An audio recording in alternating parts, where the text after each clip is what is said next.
Taigi, Lietuvos liaudės partija, ponas Eduardas Vaitkus. Labas vakaras pirmiausia.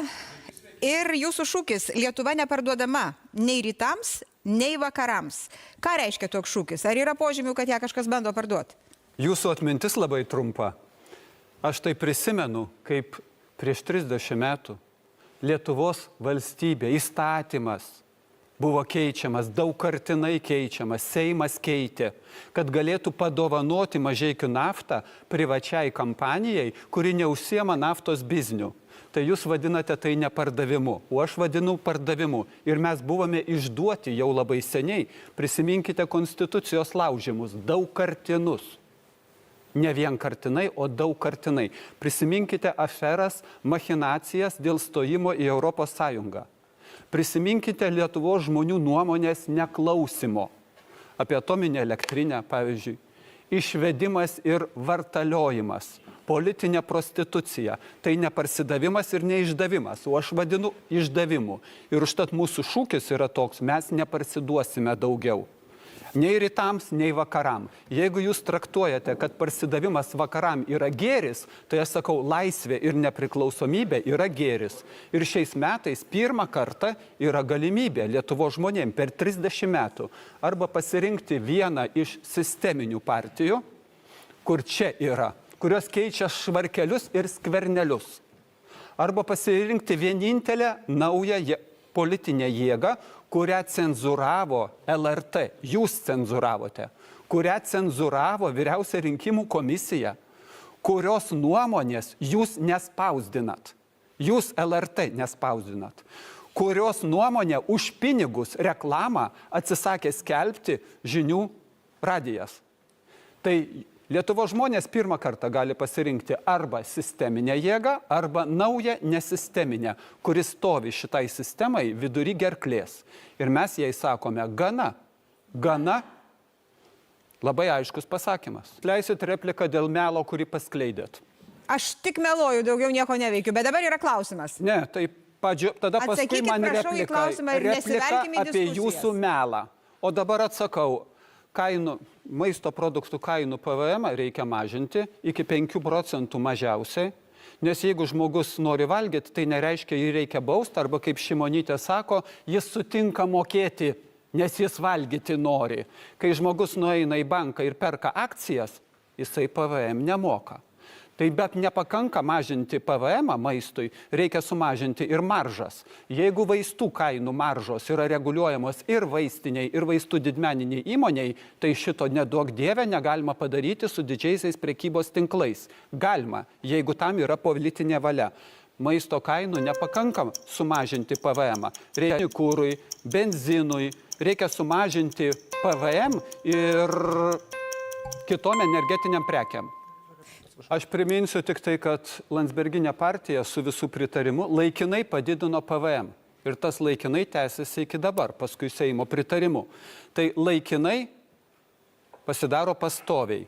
Ir infliacija, kurią ir sąlygojo Lietuvos vyriausybės politika, nes infliacija tai yra pinigų kiekio masės padidėjimas.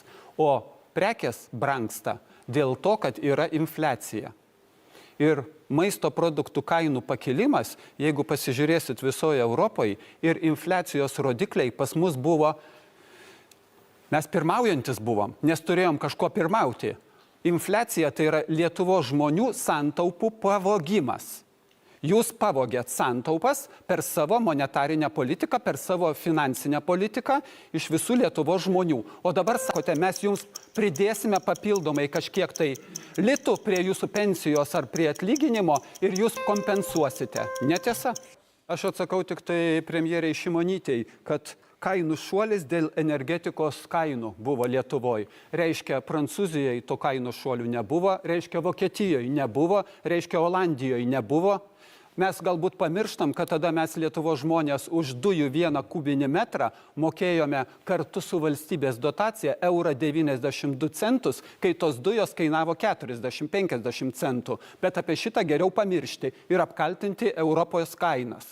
Ir Aš noriu tik tai atsakyti Ingridai Šimonytei, kuri pasakė, kad viešasis gyventojų pajamų mokestis yra tam, kad viešasias paslaugas žmonės gautų.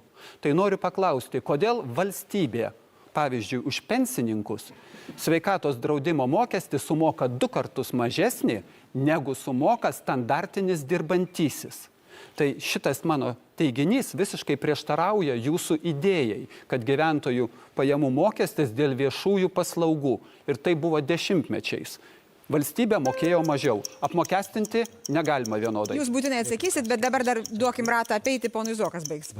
Nors aš pas jūs šiandien atvažiavau su elektromobiliu, tačiau paramos skirti jiems negalima, nes tai pritariu Šimonytei, būtų tiesiog nepadoru. Lietuvos automobilių parkas yra vienas seniausių. 10-12 metų senumo mašinomis važinėjame. Tai gal geriau jeigu būtinai kažkam reikia šitą biznį daryti, tai gal geriau panaudoti kitas transporto priemonės, kurios yra pigesnės ir kurios neprotestuoja ir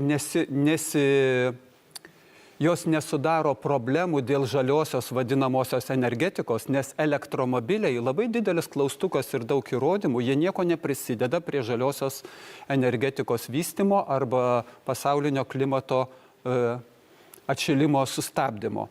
Tai neabejotinai negalima remti.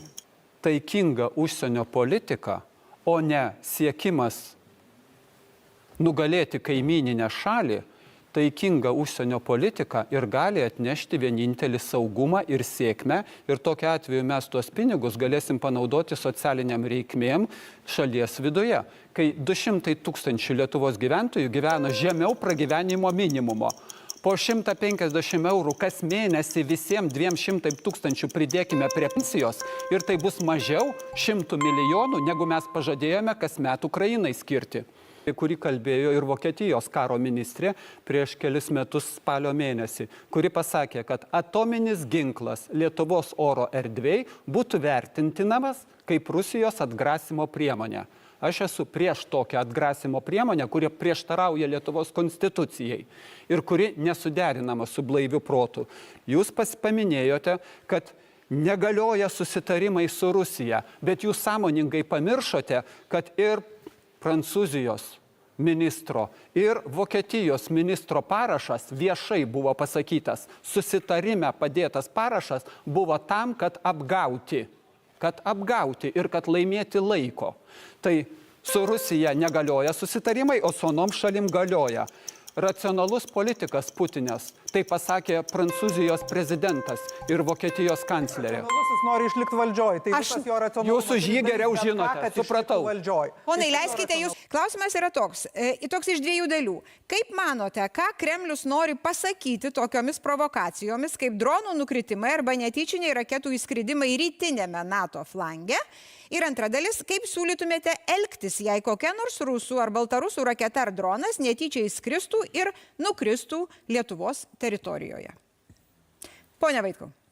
Tai gal aš pradėsiu nuo to, kad Ukrainos prezidentas Zelenskis labai aktyviai sakė, kad Rusijos lėktuvas paleido raketą, Rusija paleido raketą ir jinai nukrito ir užmušė žmogų Lenkijoje.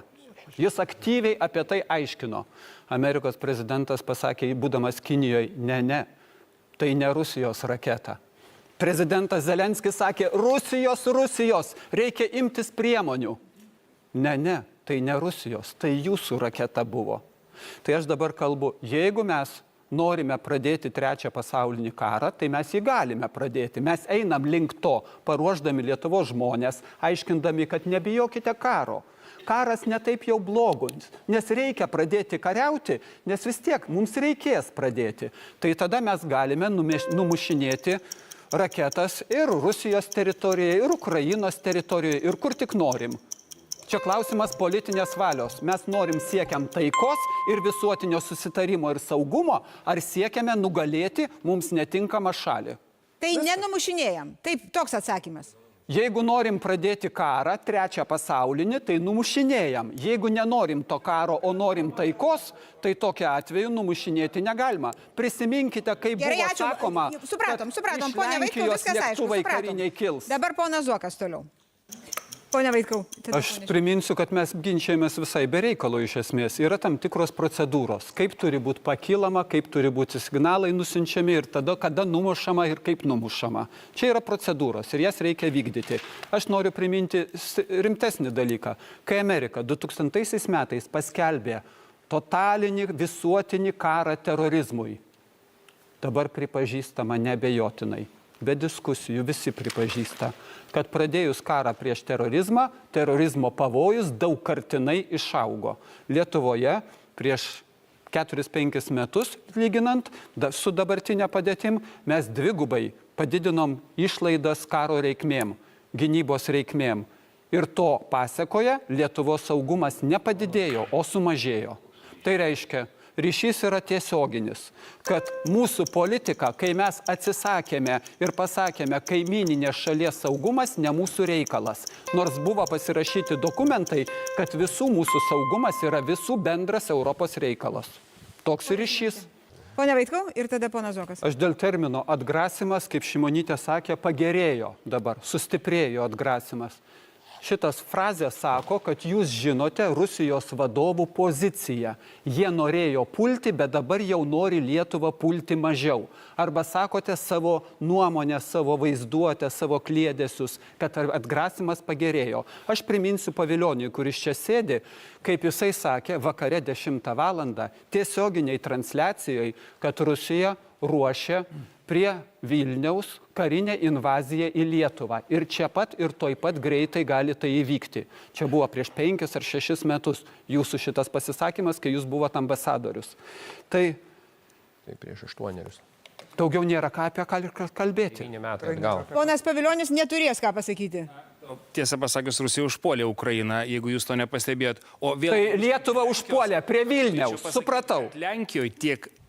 Pirmasis NATO generalinis sekretorius labai tvarkingai aiškiai pasakė, NATO yra sukurtas tam, kad Amerika būtų Europoje, kad Vokietija būtų po padu ir kad Tarybų sąjunga būtų išmesta iš Europos. NATO atstovauja Amerikos interesus Europoje. Tai elementaru ir normalu iš Amerikos pusės. Klausimas, kodėl mums reikia svetimos jėgos šičia, jeigu mes galime gyventi visi Europoje draugiškai? Jeigu mes nenorime gyventi, jeigu yra politinis užsakymas, ekonominis biznio užsakymas, kad mums nereikia gyventi, nes karas yra labai pelningas biznis, taigi nuostabus biznis, tai tokiu atveju aš esu už tai, kad Lietuvos žmonės pasirinktų arba kariaujam, arba taikiai gyvename. Ir aš esu už taiką. Siūlytumėte, nuo kada tada įvesti visuotinį šaukimą ir ar tarnauti turėtų ir moteris?